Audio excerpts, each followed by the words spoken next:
Hello and welcome to today's episode of the Jacksonville Jaguars Insider Podcast. My name is John Shipley. I am your host and beat reporter, and I have been your beat reporter covering the Jacksonville Jaguars for On SI every single day since August 2019, and we are continuing to march forward through yet another season together.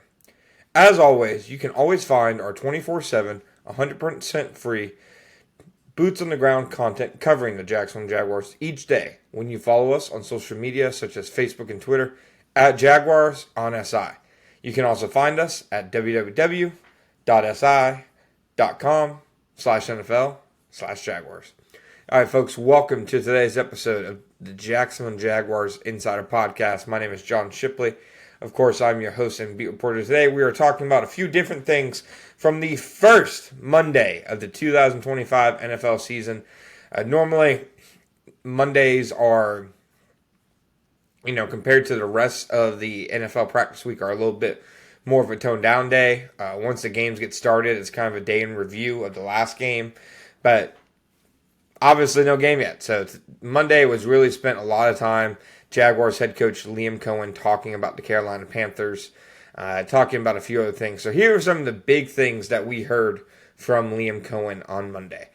I think just to start, the captains. The Jaguars named 6 captains for the season.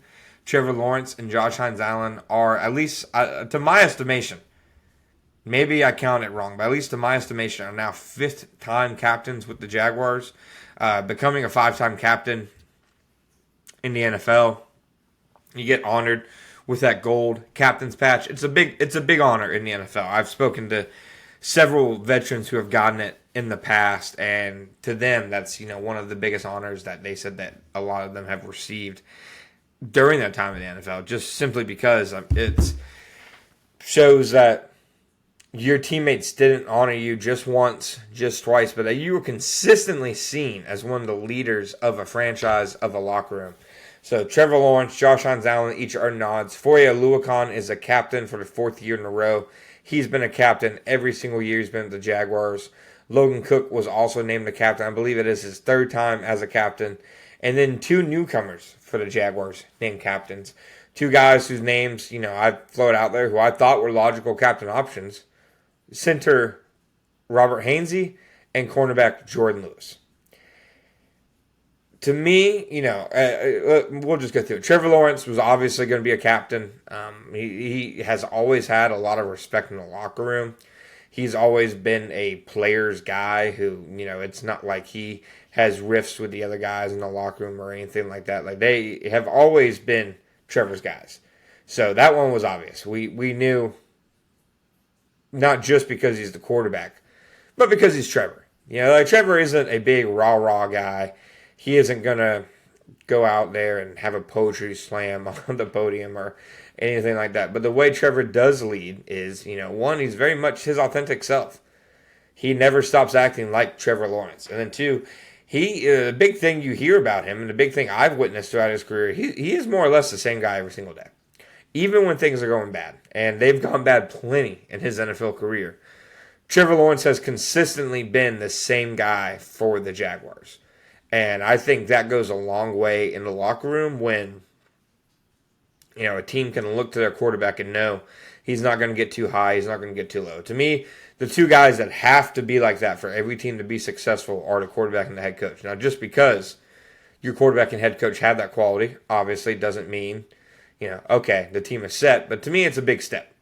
If you're going to have guys follow behind you, then you can't, just get too low when things go bad and get too high when things go good. You have to be consistent. And to me, Trevor is kind of the epitome of off-the-field consistency.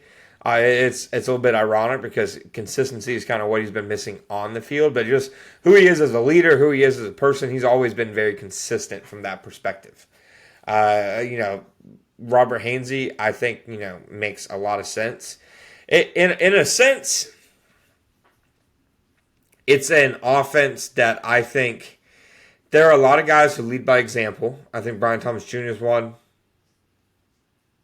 I think De'Ami Brown's one. I think, going down the list that Travis Etienne does a lot of the right things. Tank Bigsby goes about his work the hard way, but just in terms of pure, like, kind of vocal leadership, I think it was kind of slim pickings on the offensive side. To me, Hainsey makes a lot of sense. Hainsey has kind of been the glue of that offensive line since he came in this offseason. He's very much been really the one consistent part of it.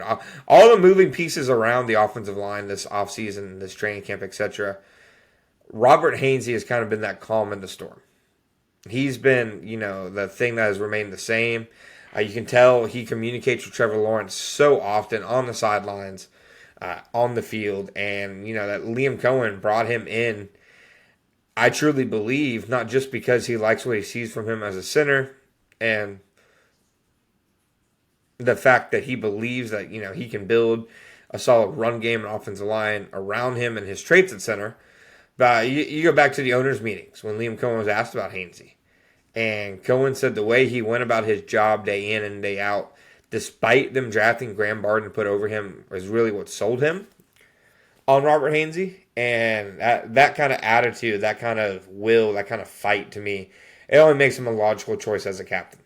Now going to the defensive side, Foye Oluokun, his 4th year as a captain, it's no surprise. I mean, he is in a lot of ways the guy who kind of represents the locker room for the defense. I think Evan Ingram was that guy for the offense for the last couple years. But I think that Foye has been that guy for the Jaguars defense. And to me, it's just hard to find guys who, if you're talking strictly, guys who set the tone from a professionalism perspective and a work ethic perspective, and who say, we need to cut the BS, get serious. It's Foye. I mean, I've told this story before, but I remember after one loss, I believe it was 2023, it was solid 20, 25 minutes after the game. Media's in the locker room. A lot of players are already changed, heading out, etc. Foye was sitting in his locker, full gear on, pads, jersey, everything but the helmet, just staring straight ahead, and he looked like a guy that you did not want to exactly come across at that moment. And that, to me, is like the kind of leader that Foye is. Like, he will let you know when the standard is something that they are falling below. And that's what, they've needed. So Foye, to me, makes a lot of sense. Josh Hines-Allen, I think it goes without saying. Josh Hines-Allen, to me, when your best player on the team is one of your leaders, that's a good sign of a healthy franchise. Because I believe Josh Hines-Allen is the Jaguars' best player. Brian Thomas Jr., fantastic.